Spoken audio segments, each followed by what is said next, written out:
বাংলাদেশের পিছিয়ে পড়া অঞ্চলের মধ্যে সুনামগঞ্জ একটি, বিশেষ করে শিক্ষার দিক দিয়ে একেবারে তলানিতে যার অবস্থান।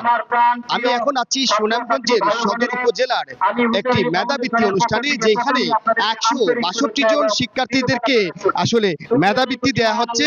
যদি আমি জানানোর চেষ্টা করি, সুনামগঞ্জের এই প্রাথমিক এবং মাধ্যমিক বিভাগেই কিন্তু ঝরে পড়ার হার বেশি, এবং অনেক ক্ষেত্রেই যারা প্রাথমিকের গণ্ডি পের হয়ে উচ্চশিক্ষার জন্য যেতে চান, অনেক প্রতিবন্ধকতার কারণে কিন্তু তারা আসলে আগাতে পারেন না।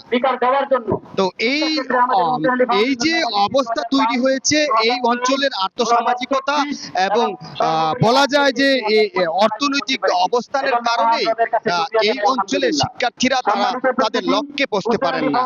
আজকে এই প্রতিষ্ঠানে তারা এই হাওর অঞ্চলের বিশেষ করে সদর উপজেলার যারা পিছিয়ে পড়া, বিভিন্ন দিক দিয়ে অসচ্ছলতা পেরিয়ে, প্রতিবন্ধকতা পেরিয়ে তারা এই সমাজের একটি মূল ধারায় এসেছে এবং শিক্ষার দিক দিয়ে এগিয়ে আসছে। এমন শিক্ষার্থীদেরকে তারা পরীক্ষার মাধ্যমে চিহ্নিত করে মেধা যাচাই করে তাদেরকে আসলে মেধাবৃত্তি দেওয়া হচ্ছে। এখানে 162 জন শিক্ষার্থীদেরকে যেভাবে সম্মাননা দেওয়া হচ্ছে, পাশাপাশি কিন্তু এখানে নগদ অর্থ সহযোগিতা দেওয়া হচ্ছে।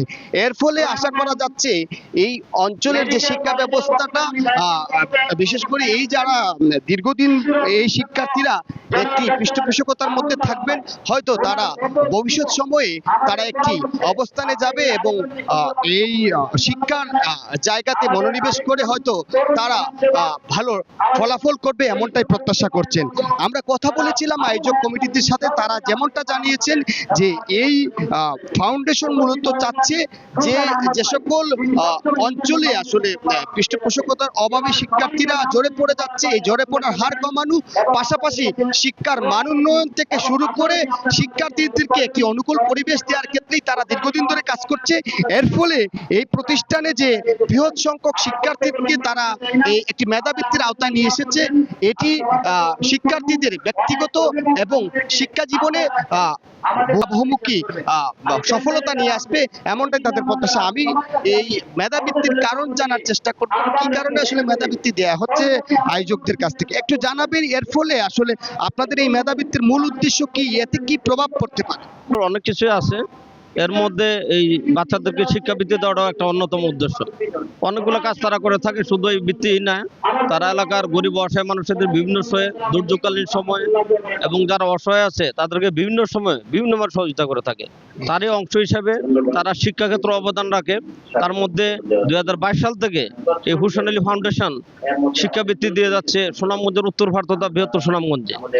যারা মেধা আছে, গরিব ছাত্র, তাদেরকে এগিয়ে নেওয়া। তাদের মধ্যে আরেকটা জিনিস আমি লক্ষ্য করছি, এই শিক্ষাবৃত্তির কারণে ছাত্রছাত্রীরা তো উৎসাহমূলক পরিবেশে পরীক্ষা দেয়, তাদের মধ্যে একটা স্পিড আসে এবং মেধার বিকাশ হয়। ছিলেন আয়োজকদের যারা পৃষ্ঠপোষক রয়েছেন তাদের মধ্যে অন্যতম ডাক্তার আবুল কালাম যেমনটা জানিয়েছেন। আমি আরেকজনের কাছ থেকে জানার চেষ্টা করব, এই মেধাবৃত্তির ফলে কি ধরনের প্রভাব পড়তে পারে বিশেষ করে শিক্ষার? জানেন, সুনামগঞ্জ শিক্ষা দীক্ষায় আমরা বর্তমানে 63 নম্বর অবস্থানে আছি। আমরা এই ফাউন্ডেশনের সফলতা হচ্ছে ওনারা এই পিছিয়ে পড়া শিক্ষাকে উঠিয়ে নেওয়ার জন্য সর্বাত্মক পরিশ্রম করে যাচ্ছেন। এই মেধাবৃত্তি, এটা বৃত্তি পাওয়াটা কিন্তু বড় বিষয় না, পরীক্ষাতে অ্যাটেন্ড করা, প্রতিযোগিতা, সেটাই হচ্ছে অনেক বড় সাবজেক্ট। আর এই ফাউন্ডেশন শুধু শিক্ষা নিয়ে কাজ করে না, এই ফাউন্ডেশন আর্থসামাজিক, গরিব, অসহায়, এতিম, এই সমস্ত বাচ্চাদেরকে নিয়ে কাজ করে। যেমন আজকে এই মেধাবৃত্তি ফাউন্ডেশনের পাশাপাশি এই অঞ্চলের যে সমস্ত ছাত্রছাত্রী A+ পেয়েছেন, ওনাদেরকে ওনারা সংবর্ধনা দিবেন, ওনাদেরকে ওনারা পুরস্কৃত করবেন। এটা একটা উৎসাহ, ছাত্রছাত্রীর মধ্যে একটা প্রতিযোগিতা, একটা উৎসাহ নিয়ে আসবে। আমরা চাই এটা যুগের পর যুগ কিভাবে টিকে থাকে, আমরাও সে প্রচেষ্টা চালিয়ে যাব। ছিলেন এখানকার যারা আয়োজক বা অভিভাবক বা অতিথিরা, তারা যেমনটা প্রত্যাশা করছে বৃত্তির ফলে শিক্ষার্থীদের যে শিক্ষার মান উন্নয়ন এবং এক ক্ষেত্রে শিক্ষার জার্নি তাদের সফলভাবে সম্পূর্ণ হওয়ার ক্ষেত্রে এমন মেধাবৃত্তি আসলে ভূমিকা রাখবে। এই ধরনের হাওর অঞ্চলের শিক্ষা ব্যবস্থাকে এগিয়ে নিতে সরকারি বেসরকারি এমন উদ্যোগ প্রয়োজন, এমনটাই প্রত্যাশা প্রত্যাশা এই আয়োজক সহ সংশ্লিষ্টদের। জানাচ্ছিলাম সুনামগঞ্জের বেড়িগাঁও সরকারি প্রাথমিক বিদ্যালয় থেকে মেধাবৃত্তির সর্বশেষ